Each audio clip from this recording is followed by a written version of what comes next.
Hey friend, pull up a chair. Seriously, scoot in, let's talk. So here we are stepping into Lent again. You know, this 40-day journey that at first glance feels like all ashes and guilt trips and fish sandwiches and giving up chocolate. But I've grown to love Lent for a very different reason. Because it invites us fully into life, into Jesus' story, into reflection and preparation and honesty. And one of the things I'm most curious about this season is what happens around the edges of Jesus' journey, especially in those final days leading up to the cross. I'm not talking about Peter and John and Mary Magdalene.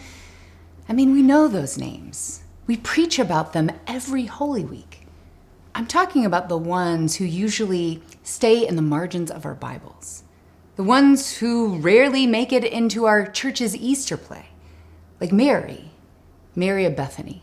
Here's how the Gospel of John tells the story. Mary took a pound of costly perfume made of pure nard, anointed Jesus' feet, and wiped them with her hair. The house was filled with the fragrance of the perfume. Now that detail is teeming with possibility. Let's not rush past it. That word nard is basically a thick, musky oil imported from the mountains of India. Super expensive, like a year's wages expensive. And Mary dumps it all over Jesus' feet. And then she uses her hair, not a towel, not her sleeve, her hair to wipe his feet. Can you imagine being at that dinner party? I mean, Jesus had just raised Mary's brother Lazarus from the dead. So this meal, it wasn't just another stop on the tour. It was a celebration. But also there's tension in the room. People watching Jesus closely. Some are thrilled, others are furious. The religious leaders have already decided that Jesus is a problem that needs to go. So here they are. Jesus, Lazarus, newly back from the dead, Mary, Martha, the disciples, probably some neighbors, maybe even there are like kids running under the table. And Mary walks in with this jar and she cracks it open and pours it out, every drop. The smell hits first. Like when someone walks into a room with way too much cologne. Heads turn, conversation stalls, someone probably coughs. And then Mary kneels down, quietly, intentionally. She starts wiping his feet with her hair. Not exactly your standard mealtime etiquette. It's awkward. And everybody's wondering what Jesus is going to do about it. Judas, of course, says the quiet part out loud. Why didn't she sell that perfume and give the money to the poor? Now, whether he meant it or not, it's not a totally off-base question. It's practical, logical, sensible stewardship. But Jesus shuts him down. Leave her alone. She bought it so that she might keep it for the day of my burial. And there it is. Mary understood something no one else did. Jesus wasn't just passing through Bethany. He was preparing to die. Her act wasn't random. It was prophetic, tender, raw, loving, intimate, extravagant, and maybe even necessary. It makes me think about our offerings. The things we give, the gestures that don't always make sense, the ways we show up for one another. I think about food, honestly, because sometimes food is the only offering we bring when words fall short. Have you ever been there? Someone's going through a hard time and you don't know what to say or do, so you drop off a casserole. But it's not about the casserole. It's about the connection. It's our human way of saying, I see you, I love you, I'm here for you. When my mom was nearing the end of her cancer journey, determined to die at home on the farm, surrounded by her land, her people, her peace, we weren't sure if she'd get her wish. But folks kept showing up, neighbors and friends and church folk. And at the heart of that crew was Louise. Now, Louise was my mom's best friend. Not the girls' trip, pedicures on a Friday night kind of bestie. Their friendship wasn't performative. It was deep in the weeds. See the messy stuff kind of best friend. They picked each other's kids up from track practice. They knew each other's parenting struggles and financial stress. Louise's house always smelled like soup and warm bread and something sweet. She was a food fairy godmother. And during those final weeks of my mom's life, Louise showed up every single day. Chicken and noodles, mashed potatoes, homemade spaghetti, fresh bread, and pies. I'm telling you, she baked a pie for every member of the family.